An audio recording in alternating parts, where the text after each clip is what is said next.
This daf here Yerushalmi. Today's blot in the article Oz Bahar edition is daf Tes Yud Zayin, but we're starting from the last three words on Tes Zayin Mabase, which is the header for our sugya, a no slim s, and that is in the Vilna on daf Yud Gimel Amid Base, counting up from the Mishnah, 3, 6, 8 lines from the 8 lines above the Mishnah. Ain't no slim as a possible tanur. You can't put the bread into the oven from before Shabbos unless it's going to form a crust before Shabbos. So the Mishnah had said that botzel beitza you needed to get roasted before Shabbos. But bread, it says it's enough that you karmu panel. So what's the difference between the two? So Rabbi Yasi said, women are more careful with bread than with a cooked dish. Carbonate explains that klamar lakach sagi paskrimas panim shazis and nashim bo yosem natavshil afosim bod yoim. They are more diligent to bake it before Shabbos begins. Umil says lo shchicha hamdina erev. It's something which is not prevalent to wait till nightfall. Mislo shchil koza berabbanan. And mislo shchicha rabbanan, since it's not prevalent, rabbanan were not goes there. It's a very interesting Korban Eda, because immediately the Gemara explains, and I'm not sure we find this explanation of the Korban Eda explicit in the next line of the Gemara. The Gemara says, "Ma ben pas, ma ben tavshil. Tavshil yidarko lecho roseach. Tavshil is normally eaten hot. Pas ein darko lecho rotachas. Bread is not. Well, I should say boiling. Bread is not eaten boiling. So the Korban Eda explains, Tavshil darko lecho roseach. Chen shchel amtina atzmam erev. So people wait longer and they skate the boundary of perhaps being Yom Shabbos. Maybe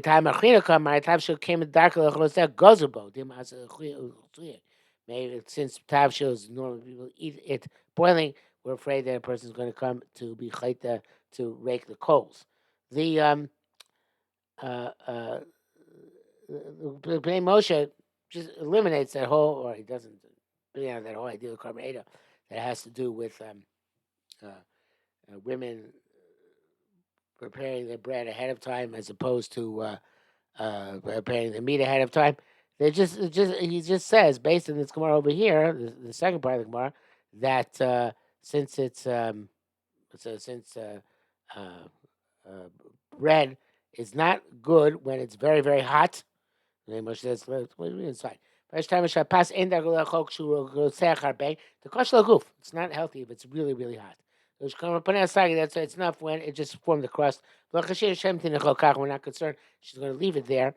But Shabbos is going to bake more on Shabbos.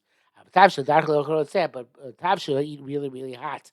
We're concerned. But she's that she might come to bake it, cook it on Shabbos, and therefore you can't leave it on Shabbos in the oven unless it's fully cooked from before Shabbos begins.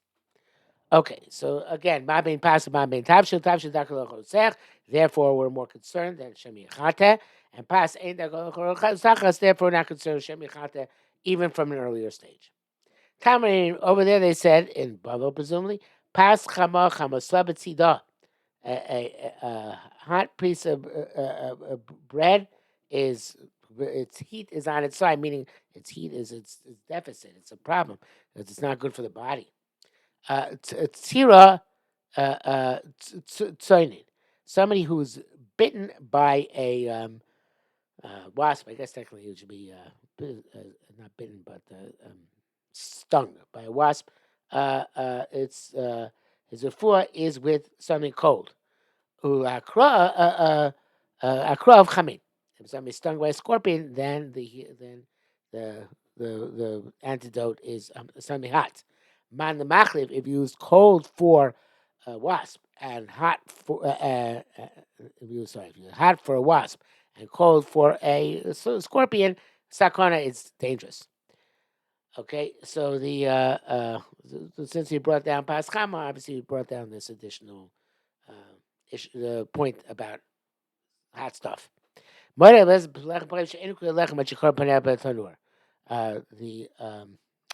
The Blazer Hole is moided that lechem aponim is not considered to be properly lechem aponim until it's to have kedusha of lechem aponim until it's fully crusted in the oven, both top and bottom. Because in our Mishnah, maybe Les said it's enough if it's already baked on one side.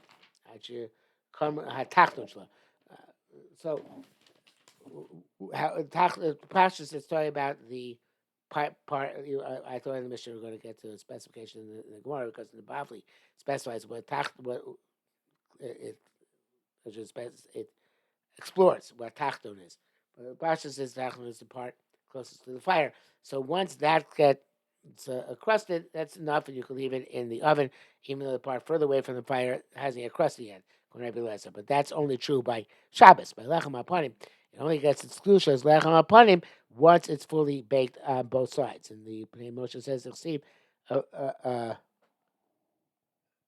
"V'afisa osa." And then there's Pnei Moshe's drasha. I don't think there's a drasha in the Gemara itself, but fisa osa actually fuya ko tzorka. So it's a fully baked. Like I said, I don't think it's a. It's a drasha somewhere. Yeah, the article doesn't cross reference such a drasha anywhere, so I think it's Bnei Moshe making the drasha himself, suggesting a drasha on his own. Okay, we come to the next Mishnah. Loch it out. You can lower the Korban Pesach into the oven. The ovens for Korban Pesach were pits in the ground. With as night falls, with a case where Pesach is on Shabbos. Because we say the Bnei Chabur because are Zvizim. They're going to be careful. Machizin so urban doors based on moke. You can start the fire even just a little bit in the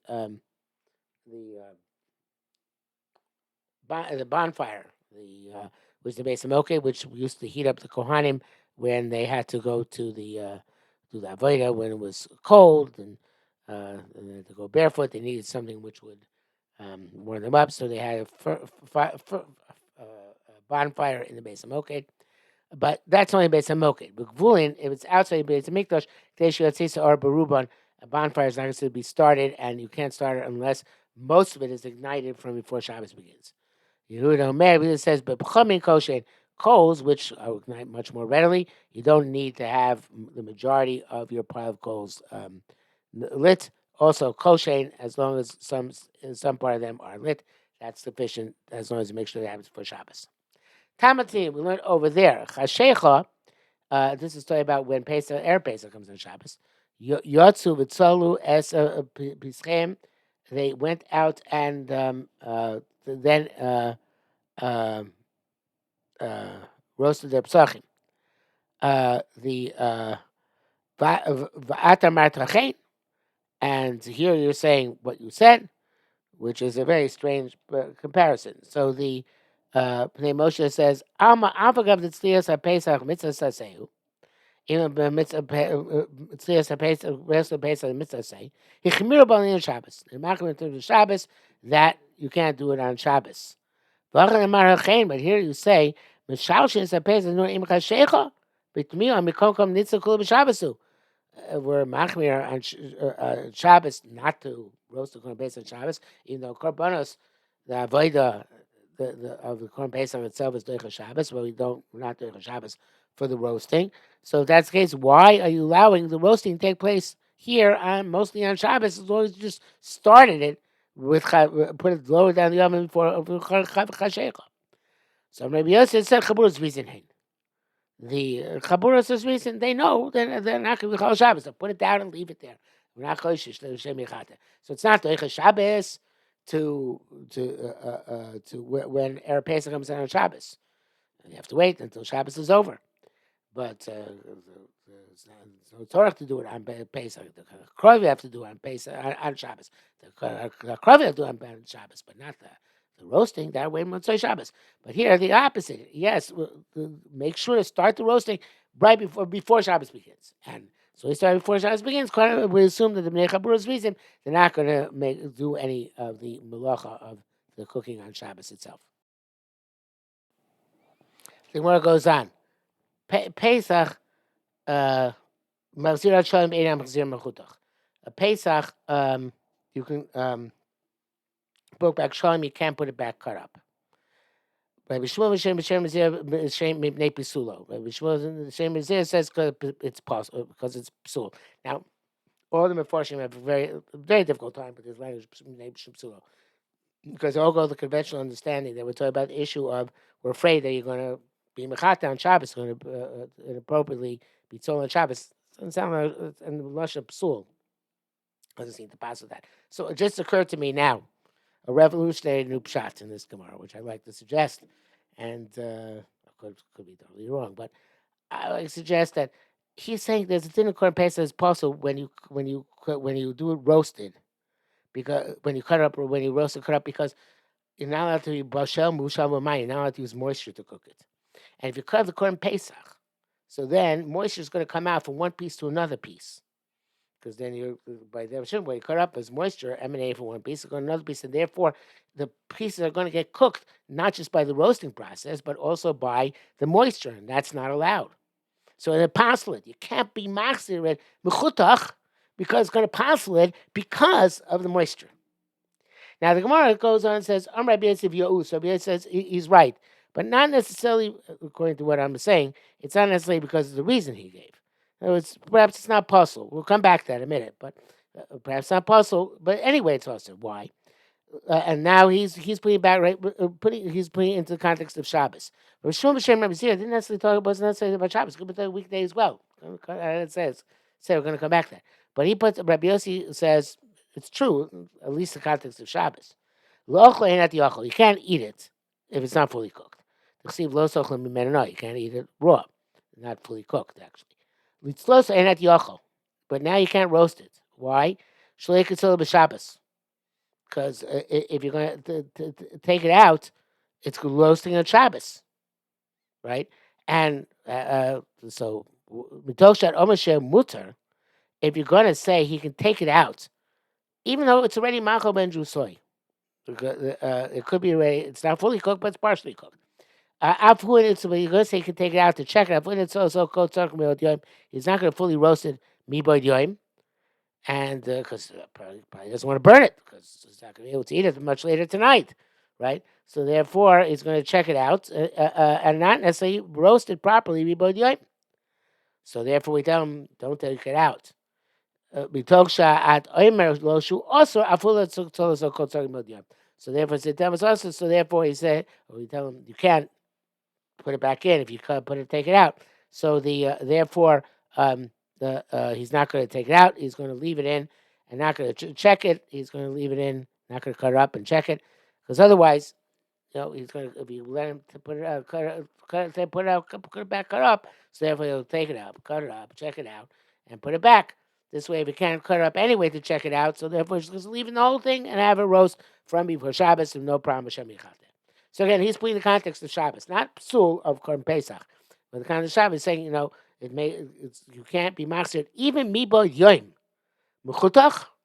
Take it out, chop it up to check on its status, and put it back mibo yoim, because then we're afraid you might not fully roast it for Shabbos. You might check it out and then diminish the fire, whatever you're going to do, and be mechata it on Shabbos. So therefore, we'd have to tell you can't check it out. You can't cut it up and check it out. Instead of roasted whole, it's going to tell me to. Rabbi Lezer, Rabbi Yossi shoyel, but now Rabbi Lezer, Rabbi Yossi asked, and I think he's going back to the psul of Korban Pesach. No, not necessarily. He's also going back on Shabbos. It's shoyel. You roasted a whole, v'cholcho, and you cut it up. What can you go back and burn it again to heat it up? So I think he's going to the psul of Pesach though. He's saying that okay, you can't take it out in the middle because then you're going to be cooking with the moisture since you cut it up. You can't take out the cut up part in the middle because then you're going to moisture put it back. But what if it is fully roasted? It is fully roasted. Can you then, if you have cut it up already and you ate part of it, you want to roast put it back in order to heat it up, not on Pesach Shabbos, right? On a weekday. Can you do it? Or do I say no because you might come then to take it out when it's not fully cooked, cut it up, and then it's going to cook it with the moisture. Therefore, you can never take it out, cut it up. You can never put it back cut up, even if it's fully cooked, lest you come to put it back after when it's not fully cooked, cut up, when the moisture is going to be part of cooking it. Again, he could be going on Shabbos. He'd be saying, maybe since we're so concerned that therefore we don't even let you put it back to heat up, but when it's fully roasted, but just or to stay hot. But I think we could also be going back on this idea of if my revolutionary pshat is okay, of the psul of Pesach itself. Okay, the Gemara doesn't answer. Rabbi Yehuda B'Shem Rav said Arba Meduras kosher. The four Meduras where if you ignite it just a little bit, that's enough. Meduras hagefes. Gefes is a type of um, uh, uh, refuse of olives. Meduras hazevel. It's one which is made from manure, dung. Meduras hachelev, one which is made from fats. Meduras galinim, a medura which is made from certain types of pits, the date pits. All these kosher. Once you ignite him a little bit, that's sufficient. Rabbi Baba Shem Rechia Barashi said, "Choyto shimole galinim."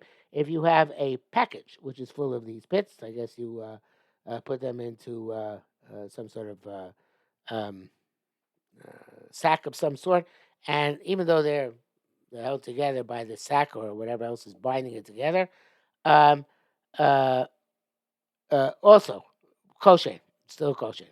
Rabbi Shem Rechia Barashi said, "Chutu shimole galinim."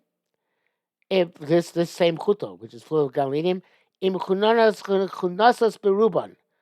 No, if it's they're tightly packed together, you need a majority. It's like a log.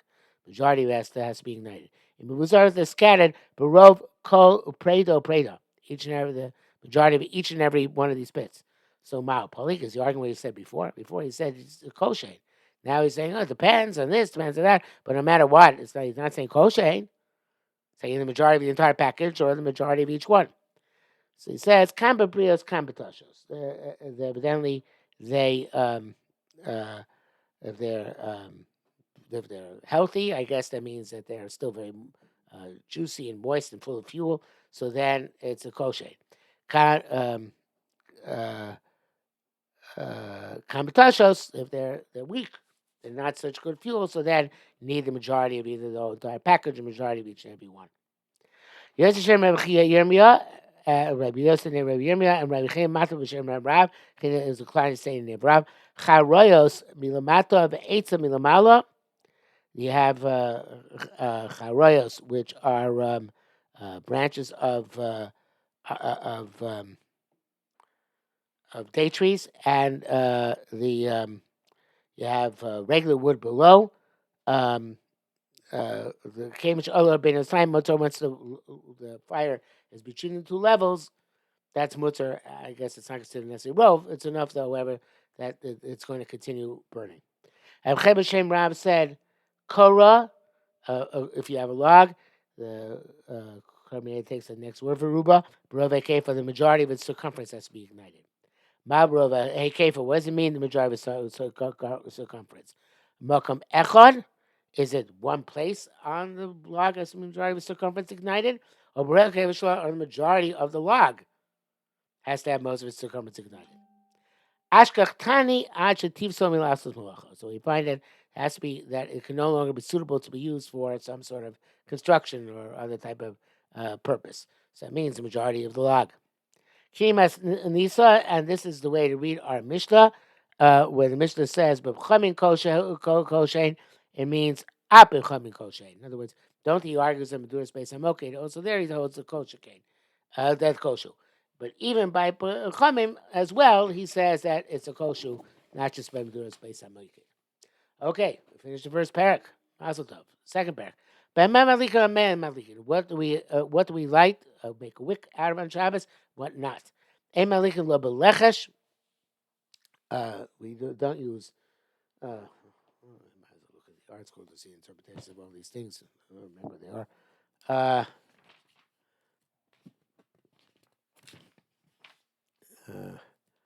It's a type lechesh is a type of wool which is in a cedar tree between, excuse me, the bark and the wood. Lo b'chosen, um,